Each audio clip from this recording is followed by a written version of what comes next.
Hi US welcome to BRK. నేను miss via Varma. ఈరోజు మనతో పాటు స్టూడియోలో ఉన్నారు డాక్టర్ టి సుభాష్ని గారు, అడ్వకేట్ అండ్ సోషల్ యాక్టివిస్ట్. నమస్కారం మేడం. నమస్తే అండి. ఎలా ఉన్నారు?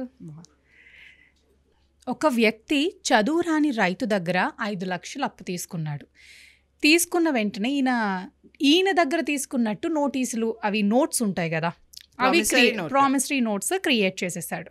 క్రియేట్ చేసిన తర్వాత కొన్నాళ్ళకి రైతు అడిగాడు, పాపం నా డబ్బులు నాకు ఇచ్చేసేయి, నాకు కొంచెం అవసరం ఉందని అడిగితే ఈయన ఎలా రియాక్ట్ అయ్యాడు, నన్ను అడుగుతావేంటి డబ్బులు, నువ్వే నాకు డబ్బులు ఇవ్వాలని ఈయన అన్నాడు. పాపం ఈయన మరి ఏం చేయాలి మేడం? ఈ సిచ్యువేషన్ చాలామంది ఫేస్ చేస్తారు. డబ్బులు ఉన్నా కూడా ఎవరికైనా ఇవ్వాలని ఎందుకు భయపడతారంటే బికాస్ ఆఫ్ దిస్ ఇన్సిడెంట్స్ ఎందుకు అవుతున్నాయి, అందుకని. ఇప్పుడు చట్టపరంగా ఆయనకి ఎలా న్యాయం జరుగుతుంది మేడం?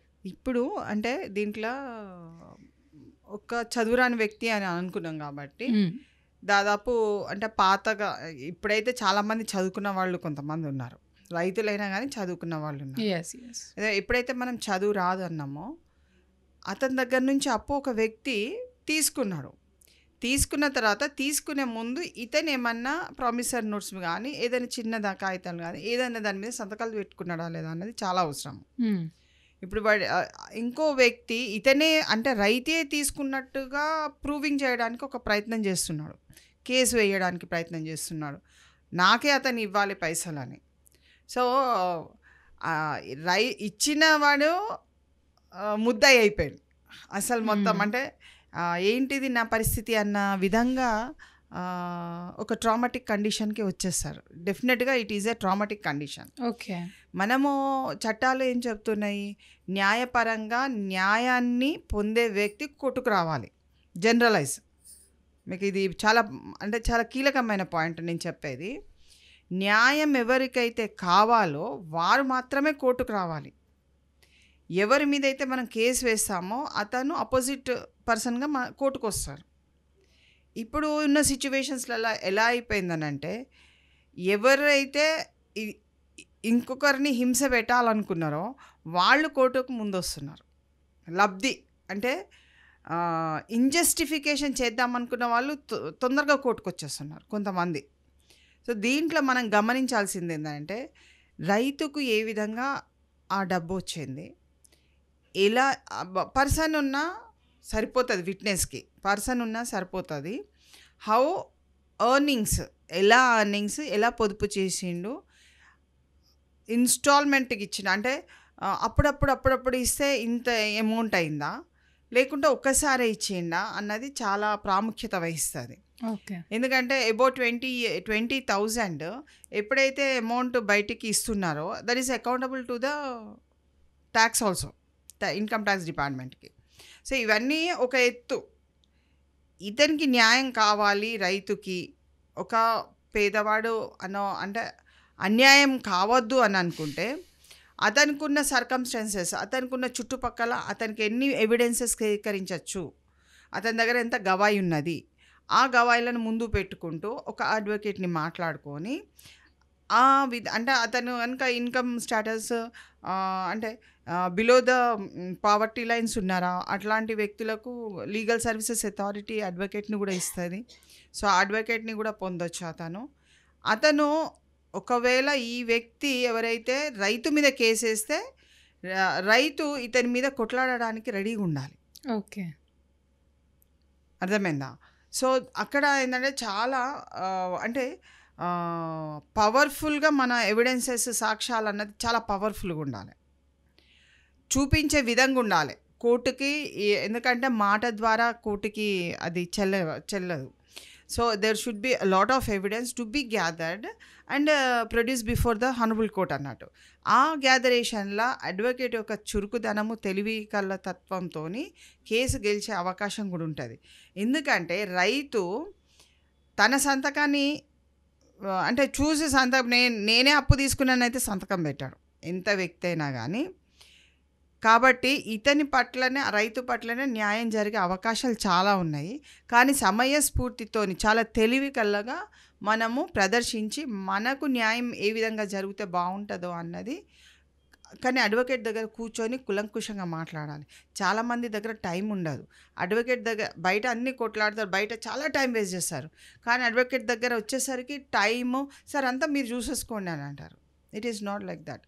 టైం అడ్వకేట్కి పిలిచినప్పుడు టైం ఇచ్చి మాట్లాడి పద్ధతి ప్రకారం ఎలా జరిగిందో అన్ని విషయాలు చెప్పాలి.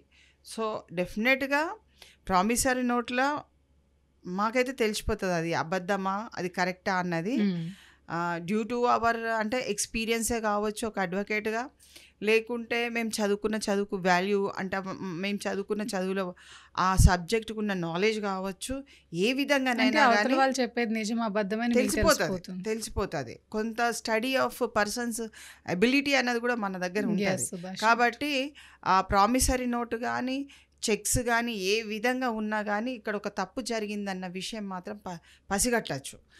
ఒకవేళ మనం పసిగట్టినాం అనుకో, ఇమీడియట్గా మనం action to even he can go to the అంటే పోలీస్ కంప్లైంట్ కూడా ఫైల్ చేయొచ్చు, private or in the police station. నన్ను చీటింగ్ చేసి ఈ విధంగా నాకు డబ్బులు నా నుంచి నేనే డబ్బులు తీసుకున్నట్టుగా సృష్టించేయండి అని ఫేక్ డాక్యుమెంట్స్ పెట్టి చీటింగ్ కింద కూడా వేయచ్చు. సో అతనికి ఉన్న అవకాశాన్ని వదిలిపెట్టదు. కానీ 1 సంవత్సరం తర్వాతనో లేకుంటే నేను ఎప్పుడో వేసుకుంటాను అన్నది కాదండి. నీకు తెలిసిన వెంబడే నువ్వు వేసుకోవాలి. నువ్వు డబ్బులు ఎప్పుడైతే ఇచ్చినావో, ఏ వ్యక్తి అయినా డబ్బులు ఇస్తున్నాను వేరే వ్యక్తికి అప్పుగా అనంటే ఫ్రెండ్షిప్లో ఇస్తున్నావా, లేకుంటే నీకు ఏమన్నా నువ్వు సర్టిఫై అంటే ఒక లైసెన్స్ తీసుకొని డైలీ అప్పు కింద ఇస్తున్నావా, లేకుంటే ఎట్లా? ఇది లైసెన్స్ తీసుకుంటేనే అప్పులు ఇవ్వాలండి.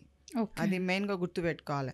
నాకు పరిచయం ఉన్నది కదా అని అలాగే అప్పులు ఇచ్చుకుంటా పోతే వాళ్ళు ఇవ్వకుంటే తర్వాత నార్మల్గా ప్రామిసరీ నోట్ మీద సైన్ చేయించుకుని ఇస్తూ ఉంటారు కదా, అలా కూడా ఇవ్వకూడదా? ఇవ్వద్దండి. అది అంటే కమర్షియల్ కదా, కమర్షియల్గా you are taking money with interest కదా. కాబట్టి నీకు గవర్నమెంట్ నుంచి లైసెన్స్ దొరుకుతుంది.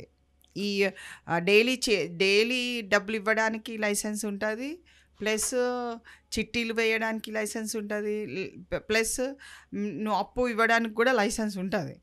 So that they have to adapt from the government and then వాళ్ళు ఇచ్చుకోవచ్చు అన్నట్టు. ఇది చాలామంది చెయ్యరు. లేదు, నేను ఇదే ఫస్ట్ టైం వింటాను మేడం. ఇప్పుడు నార్మల్ గా చిన్న అప్పులు 1 లక్ష 2 లక్షలకి కంపల్సరీ ప్రామిసరీ నోట్స్ రాయించేసుకొని ఇచ్చేస్తూ ఉంటారు. అండ్ చీటీలు కూడా 1 లక్షలని 5 లక్షలని వేసుకొని చాలా మంది కట్టుకుంటారు.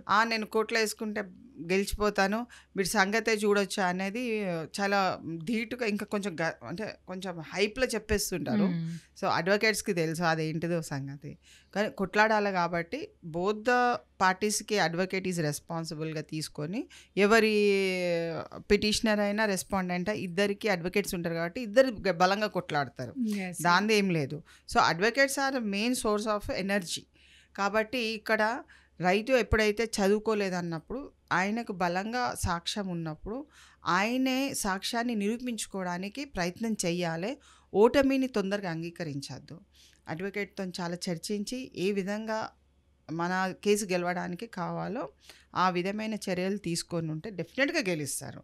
And law is there to protect them. కాబట్టి ప్రామిసరీ నోట్లో ఎంత రాసుకున్నారు అమౌంట్, చాలా ప్రామిసరీ నోట్లో చాలా తప్పులు దొరుకుతాయి మనకు. ఒక్క తప్పు కాదు, చాలా తప్పులు దొరుకుతాయి. కొన్ని కేసెస్లో మేము గెలిచినాం. ఇప్పుడు లాయర్ని పెట్టుకోలేకుండా ఉంటారు కదండి, అంటే ఇప్పుడు ఉన్న డబ్బులన్నీ వాళ్ళకి ఇచ్చేసారు. అవును. ఇప్పుడు వీళ్ళ దగ్గర డబ్బులు లేనప్పుడు ఓన్గా వీళ్ళ కేసు వీళ్ళు వాదించుకోవచ్చా?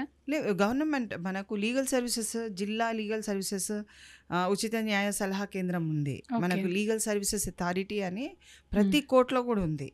సో డబ్బులు లేని వాళ్ళు వాళ్ళ దగ్గర అప్లికేషన్ పెట్టుకొని ఫామ్స్ ఉంటాయి అక్కడ, సెక్రటరీ ఫామ్స్ పొంది అక్కడ స్టాఫ్ ఉంటారు. అందరూ ఏ జిల్లాకైనా ఉంటారు. భారతదేశంలో అన్ని జిల్లాలకు, అన్ని మండలాలకు గ్రామ స్థాయి వాళ్ళు కూడా మండలానికి అప్రోచ్ అయ్యి మండలంలో అప్లికేషన్ పెట్టుకొని తెలియకుంటే తెలుసుకోవాలి.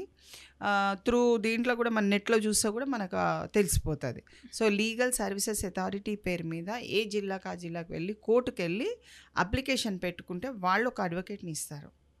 సో త్రూ దట్లా మనము ముందుకు వెళ్ళొచ్చు. ఈ చిన్న విషయం తెలియక డబ్బులు ఎక్కువ లేవు అనేసి వెనక్కి తగ్గిపోతూ ఉంటారు. ఈ సెటిల్మెంట్స్ అని అదే చేసుకుంటూ ఉంటారు. మనోధైర్యాన్ని కోల్పోవద్దు.